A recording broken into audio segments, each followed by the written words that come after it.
Happy New Year. Happy New Year. How wonderful it is that we are all together.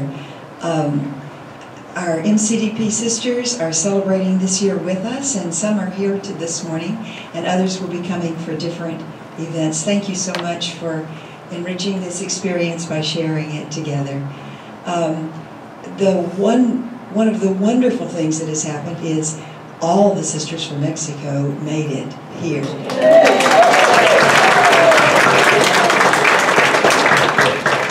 That took a real effort and some sacrifice on their part. Thank you so much. Sisters from the U.S. who come from a great distance as well. Thank you for traveling through snow and all that you went through. Thank you very much. We have some associates here. I saw Josie and Francine, and I know some of the MCDP associates are probably going to join us for Mass on Sunday. Is that correct? So we're very glad to have everyone. And welcome everybody. This is a very, very special occasion for us. I have a couple of messages on behalf of the Planning Committee. This is not obviously a silent retreat, but the committee would like to ask that throughout the day we keep kind of a quiet atmosphere in the house, which would perhaps enhance our experience.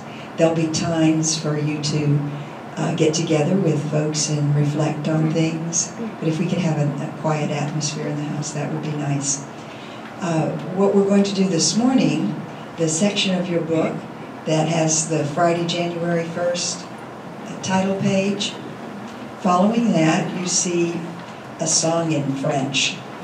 We've been practicing a little bit, but Dieu providence, so do your best.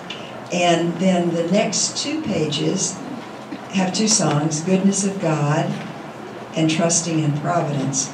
We're going to be alternating back and forth between those two songs. So when we get to them, keep those pages handy.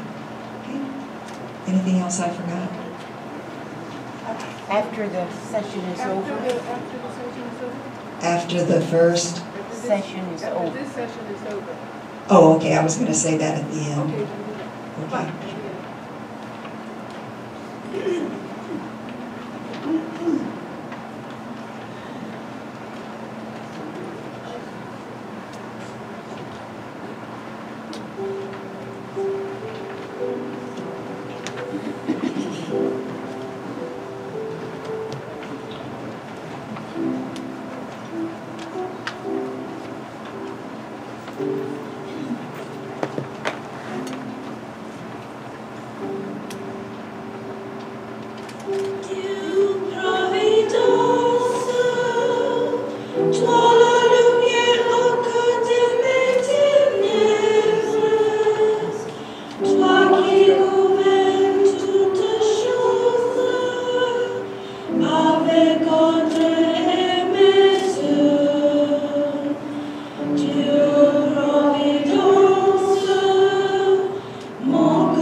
sending Marguerite Lacombe to Saint-Jean-de-Bassel in 1763 was arranged by Providence, and it started us on this long trajectory that we have come to understand as Providence's design for our lives. Providence called. It was to be in Texas we would carry out that design. My brother Nicholas, who is a missionary priest in Texas, in America, came to visit us in the spring after Easter.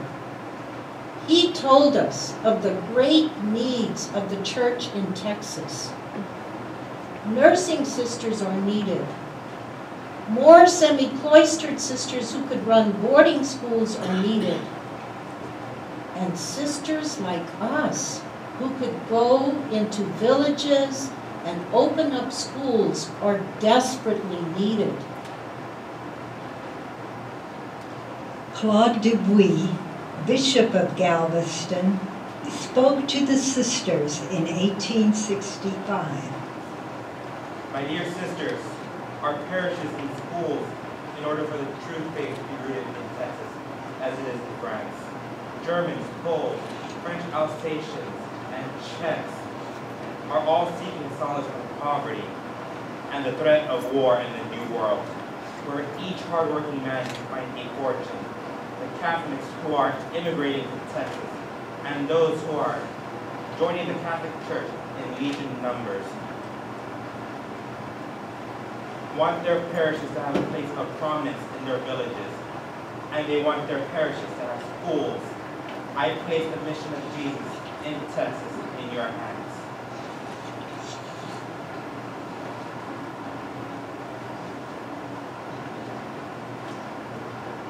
Yes, Providence governs everything, but in Texas, the bishop chose to intervene. Please be advised that I'm asking for you, the congregation, to call on August 26, 1866. I'll be in Castroville for the Feast at St. Louis on August 25th. I will remain in Castroville to oversee the election. I wish to seek your resignation on Monday morning, August 26th.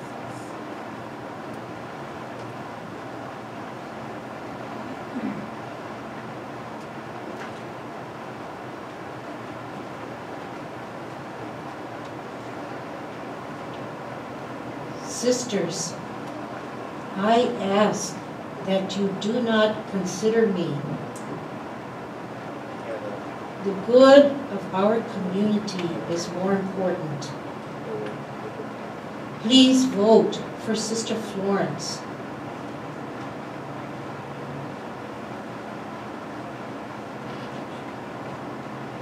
Providence, do not forsake us. Providence, do not forsake us. We trust in you. Our hope is in you.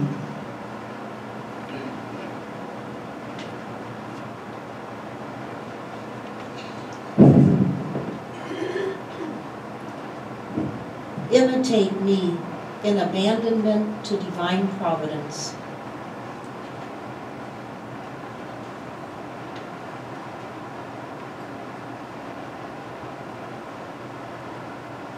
It has been a long time since I began to be formed in this school of providence.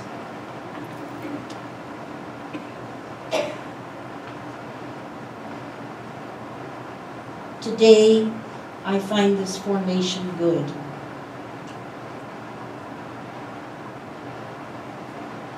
Because I see now how providence leads me step by step and rules all my undertakings. But if for one moment I depart from its ways and follow my ways, all comes to disadvantage.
In my research in our archives for the Tattered Heart, I found a torn and wrinkled piece of paper in the back of a file cabinet that contained Sister Generosa's files for her book.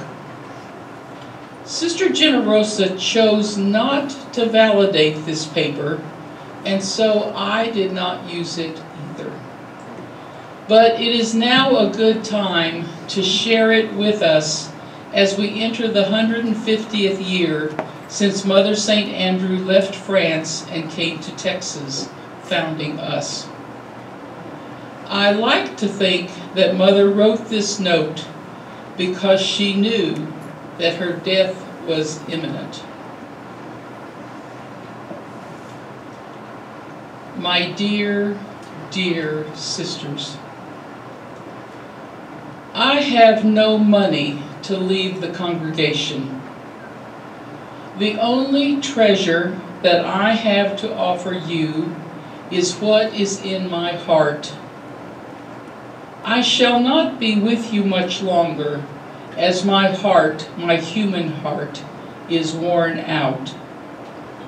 But my spiritual heart beats high with a sense of joy and gratitude for you in my life.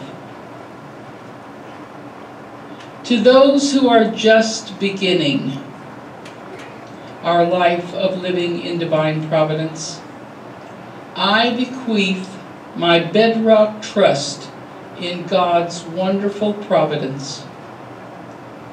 We cannot know what God knows, and how a certain experience or episode in our lives will mold us for the future, ours and the future of others.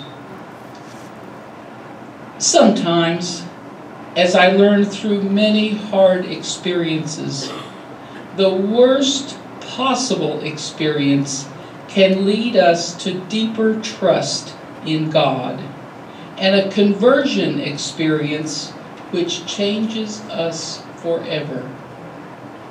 I have loved knowing you in the recent summers. I have seen your youthful joy and your willingness to try anything. As you grow older, remember these youthful years. Your memories will remind you of why you came to this life, what you hoped to give to others, and what the community might expect from you. To those who are established teachers and superiors, I bequeath the wisdom to accept what comes and the courage to embrace it with all your heart. We came from the same stock, you and I, hardy women who wanted to help the poor, the uneducated, the fearful, those who came to the vastness of Texas and felt lost. You have already had many hard knocks. Most of you came from Europe or small towns in Texas and found a wilderness to work in. But you have managed. You learned how to teach without books, how to teach and love children from cultures and languages not your own, how to start and organize a school and supervise young, inexperienced sisters, how to deal with difficult pastors, how to remain aloof from pastors whom you may have liked. You have learned to trust God, but you also learned that God trusts you. As your ministries continue, I hope you will remember that it is not your talent that brings success to our schools. It is God's grace and mercy. Never let yourself get in the way of these attributes of God. It was more than 50 years after I had come to this country that I understood that I will never see God in my prayer. It was then that I began to ask God to see what God sees in others. This is where I hope your prayer life is taking you at this time. And finally, to those who are old, as I am now old, I bequeath my belief that being old is only another vantage point from which one can see with the eyes of God. We, you and I, are now kindred spirits. I was 70 years old and in ill health when I returned to Castroville. I could no longer manage a classroom. I could not sweep the stairs. I could not kneel in prayer. I could not be in charge of anything or anyone. At first, I felt useless, unneeded. But the longer I sat on the porch, the longer the Texas sun warmed my face, the more I came to healing. I had to let go of my anger at Bishop Naraz. I had to let go of my jealousy of Mother Florence. I had to accept my new physical frailties, especially this old, untrustworthy heart. When the schoolgirls would give me their arm as I came down the stairs, I learned to accept with graciousness. When I would miss my nieces and nephews until I thought my heart would break, I had to learn to cherish the love that filled their letters and embrace them in my heart of hearts. I came to understand that if I did not allow these conversions to settle my old soul, I would only become as withered inside as I am outside. I offer you this thought. Old age is a new richness, the final corridor which takes us straight into God's arms. I want each of you who is old to embrace the days and months of our old age with gratitude for all that has been, trust in all that will be, and excitement about each moment that we still have to be with one another. I entrust you to divine providence. Put your confidence in it, and it will never abandon you. The letter has no signature.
and turns all things, and turns all things to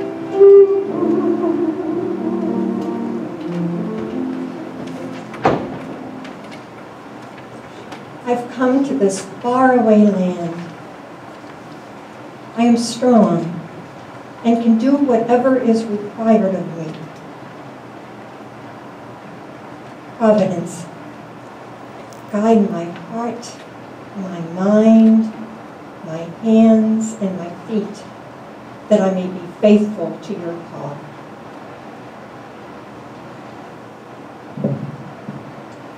And Providence did indeed guide her. Her years in administration saw growth in the number of young women who committed their lives to the mission of Jesus. Schools were opened in Texas, Louisiana, and Oklahoma. The academy was opened, and Sacred Heart Chapel was built.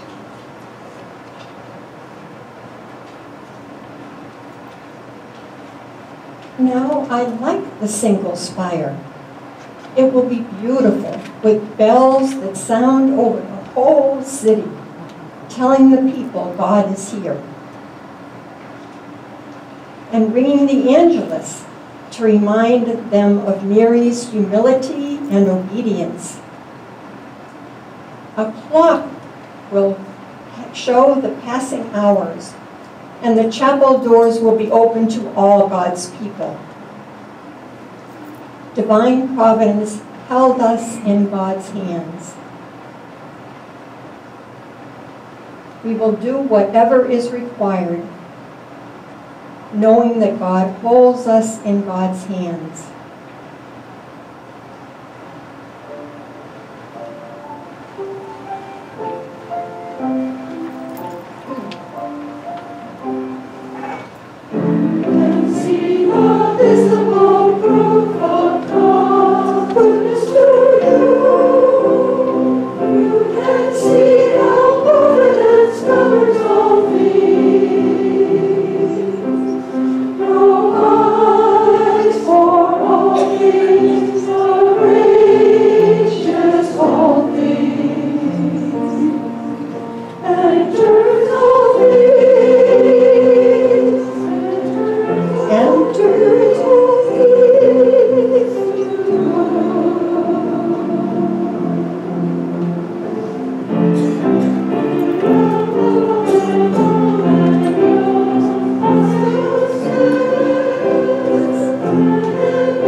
Mother Florence took over leadership of this congregation at a time in history when it is becoming an American group.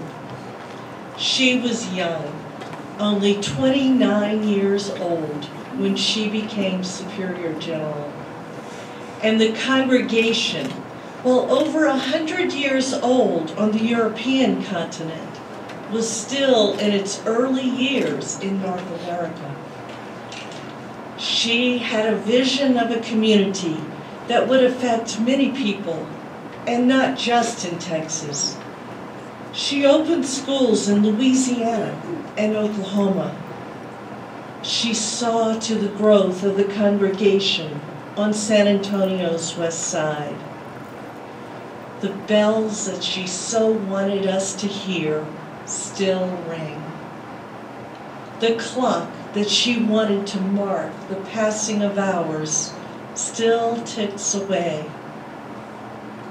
We are called to envision a world that will carry on this message in a new way. Just as she did not always know the final outcome, but she trusted in providence, so must we do the same. Her way became our way, and we continue in her footsteps. La Madre Florencia asumió el liderazgo de esta congregación en el momento en la historia cuando se convirtió en un grupo norteamericano. Ella era joven, de solo 29 años de edad, cuando fue elegido como superiora general. Y la congregación, aunque más de 100 años de antigüedad en el continente europeo, todavía estaba en sus primeros años en América del Norte. Su visión de la comunidad era de un grupo de mujeres que pudieran afectar a muchas personas, no solo en Texas. Durante sus años como superiora, se abrieron las escuelas en la Luisiana y Oklahoma. La congregación creció en San Antonio, específicamente en el West Side. Los edificios se construyeron, la capilla con sus campanas que le encantaba oír, todavía repican. El reloj que marca las horas todavía marca momentos. La herencia de la Madre Florencia nos sigue llamando a imaginar un mundo que llevará el mensaje del Evangelio de una manera nueva. La Madre Florencia no sabía el resultado final de las decisiones, pero confiaba en la providencia, así que debemos hacer lo mismo. Su camino se convirtió en nuestro camino y seguimos sus